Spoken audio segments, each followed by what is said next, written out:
Shakespeare's play Macbeth has some painful lines.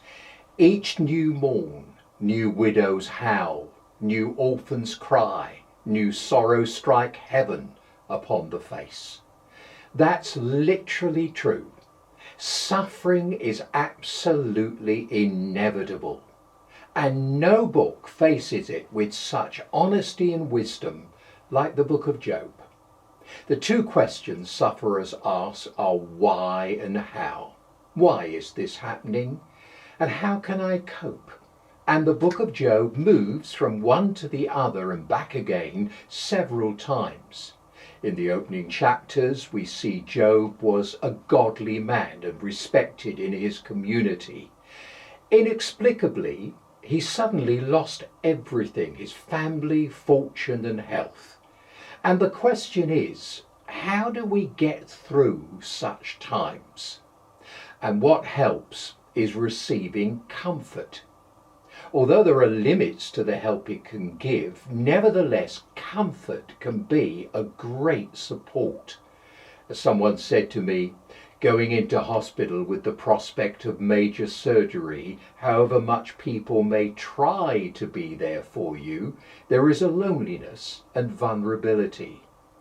But just as cars have a shock absorber system, so when we are going over bumps in the road, it doesn't eliminate the discomfort, but it helps. And we need shock absorbers around us, particularly when in some suffering or facing some major trial. And that's people who can help us in the up and down trial. And not only that, we surely want to be shock absorbers for the people we care about, trying to take on board something of the pain, the burden that they are bearing, and bear that burden with them. Because usually the first place we go for comfort is friends. And Job had 3 friends, Eliphaz, Bildad and Zophar. And from chapter 3, in 3 cycles, there is a conversation between Job and his friends. They try helping him in the terrible suffering he experiences, and they do a terrible job. It's so bad, Job will say, "Miserable comforters are you all." There's an old saying, a trouble shared is a trouble halved. But sometimes you can share a trouble and it will increase a burden, because the response makes it worse. And yet, looking at how Job's friends don't help him, we will discover how to get the best comfort as well as give it to a person in need. Golfers have a saying, you can learn on the other guy's ball.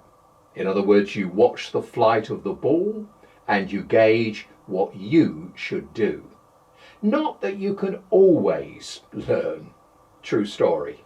A golfer swung at his ball and mishit. It went off at a right angle.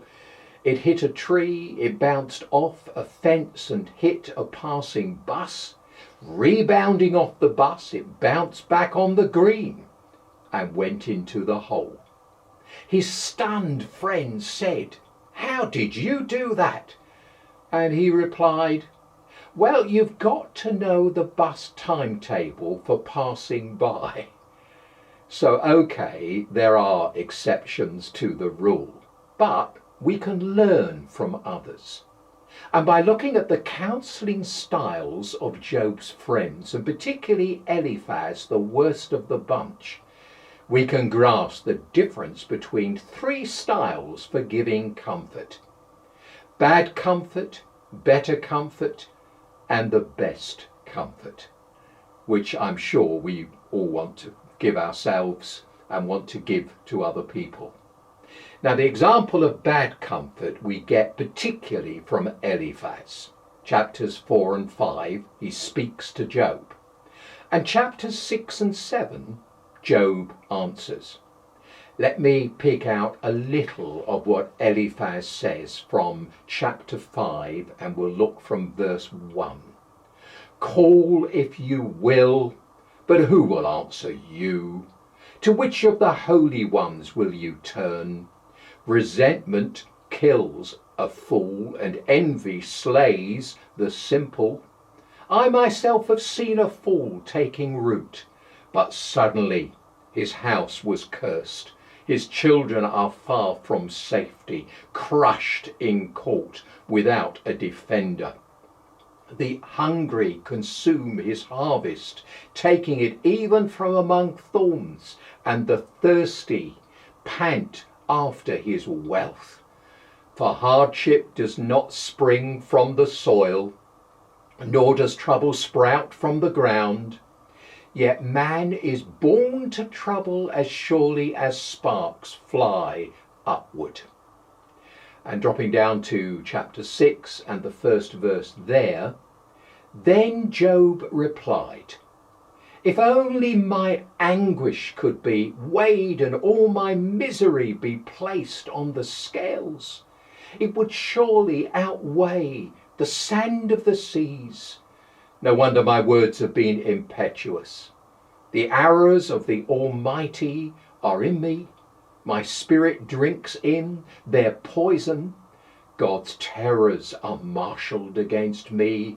Does a wild donkey bray when it has grass, or an ox bellow when it has fodder?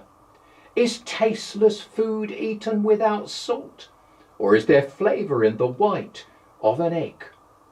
I refuse to touch it. Such food makes me ill. Oh, that I might have my rescue, that God would grant what I hope for, that God will be willing to crush me, to let loose his hand and cut me off. Then I would still have this consolation, my joy in unrelenting pain, that I had not denied the words of the Holy One. Everything Eliphaz says to Job can be summarized in these words. It's all your fault. Now look, even if it's true, the time to tell someone this is not when they are covered with boils and mourning over the fresh graves of their 10 sons and daughters. Job is crying out in agony, and Eliphaz says, stop that. God is not going to listen to you, not even his angels, the holy ones, will listen. Why? Because you're a fool. In the Bible, a fool is a disobedient, self-centered person. And Eliphaz says, resentment kills a fool, and envy slays the simple. I myself have seen a fool taking root, but suddenly his house was cursed. His children are far from safety. Now, in light of what has happened to Job, isn't this terribly unfeeling? But Eliphaz is simply laying out a principle he believed to be true. Sin equals suffering. Suffering equals judgment. Job is suffering, therefore Job is sinning. And since Job is sinning, his suffering is ultimately the judgment of God. That's what's fallen on you, Job. Innocent people don't perish. Upright people are not destroyed. If you reap trouble, Job, you must have sowed it.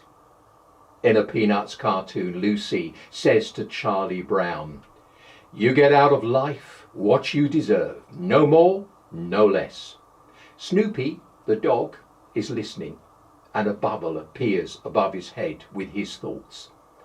I would like there to be a margin for error. Wouldn't we all?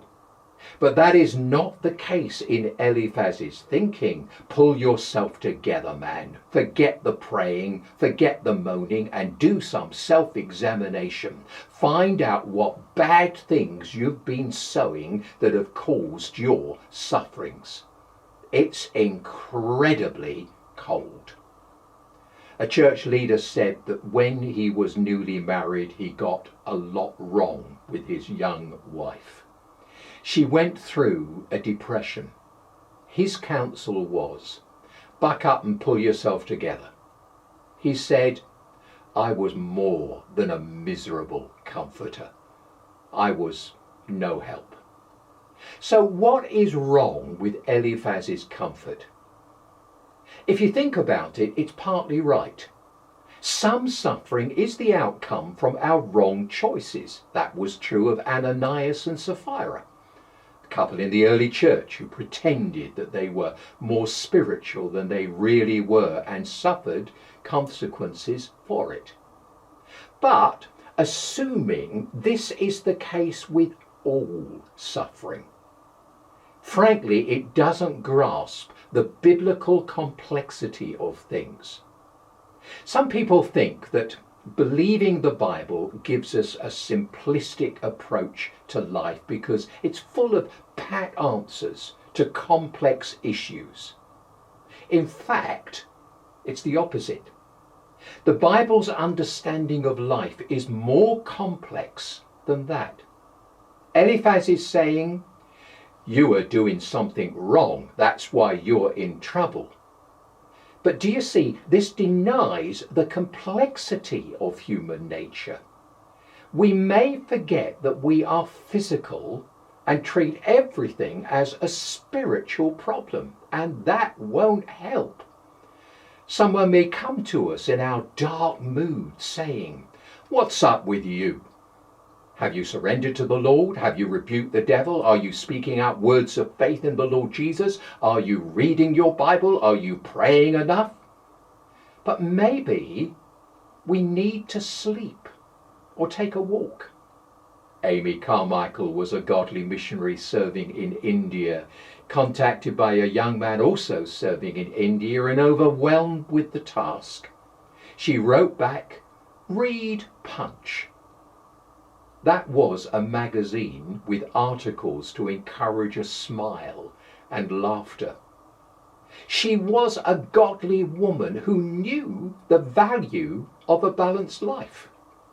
We are not just personal beings, we are relational beings. Maybe we need a hug. Perhaps we need someone to tell us that we are loved. You see, religious people tend to reduce everything to the spiritual and moral. You need to be more dedicated and committed to the Lord. Surrender all. Secular people tend to see everything as biochemical. You need a pill. And the Bible never reduces like this, because there is a complexity about human nature. We can't just wade in and deal with discouragement thinking it's caused by one thing alone. Eliphaz doesn't grasp the complexity of human nature, and he doesn't grasp the complexity of suffering's purpose. When suffering comes, is it some tragic flaw in us? Well, the Eliphaz type of person thinks so. But is that right? Not necessarily. Remember the beginning of Job's story? The devil is causing his traumas. Well, God, of course Job is wholehearted for you. I mean, it's worth it, isn't it? Look what he's getting out of it. Now, let me take a few things away and you will see he is a phony. And God let Satan bring suffering into Job's life.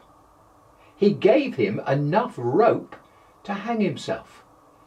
And God only let Satan do what will accomplish the opposite of what he wants. Satan wanted to discredit Job and show him up as a hypocrite. But now millions of people have been helped by Job's example in our Bible. So did Job have some tragic flaw? Was that the reason behind his problems? Was that the right kind of counsel? And we see the answer is utterly no. What he went through was for God's glory. God knew that he could trust him with that experience. Eliphaz is utterly wrong. And here's the problem. Churches can get their counselling very wrong. Do you know what's wrong about all the help these three men tried giving? It's illogical and moralistic. It's illogical because the idea that we can figure out why things happen is silly and can be downright dangerous. No one can know from our vantage point what God is up to in every situation. So guess what? We're going to have to trust him. It's illogical to think we can figure God out. And it's moralistic. The problem Eliphaz has is he doesn't understand grace. He says, live right and God rewards and blesses. In fact, the Bible is a record of the opposite. God's grace broke into the lives of people unworthy of it. But Eliphaz doesn't see that. And we need to see that things are complex in our fallen world and people with a fallen nature. And understanding this, we will lovingly support, as well as challenge people when a person does need the challenge. Every comforter needs a balance of truth and tears. Remember when Jesus showed up late for a funeral? Martha and Mary had been hoping that he would come earlier when their brother Lazarus was sick. That was bad enough, but now he was dead. So it was too late. And seeing the sisters, Jesus told the truth. I am the resurrection and the life. But he also wept. It was a balance of facts and feelings. Every time we hear the name of Eliphaz, think of an elephant. Because when he got through with Job, the man felt like he had been stepped on by an elephant. You know, people who are in pain don't mind hearing a sermon, but they would like sympathy too.